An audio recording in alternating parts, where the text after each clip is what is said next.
salelanga utakala napesa eloko te mpona merite yango onyata baini na ngai lokola lisekie opesanga elonga utakala natondi yo osala biso tozala balongi na masumu mingi na ndenge osalela biso osala biso tozala balongi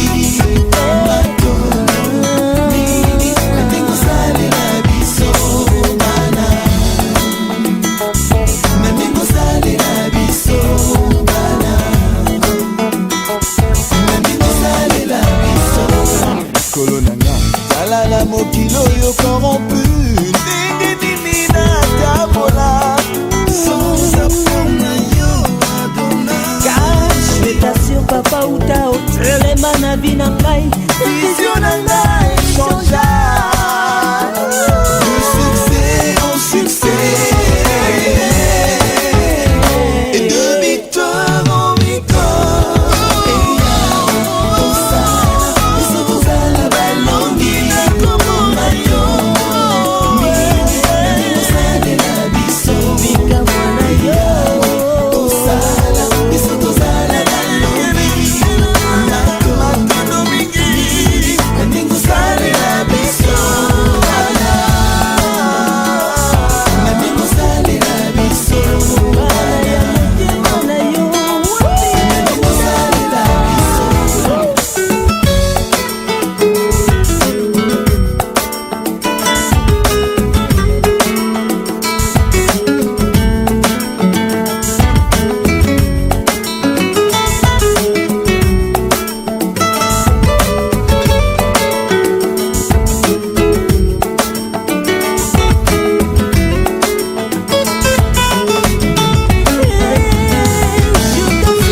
merci papa na malamu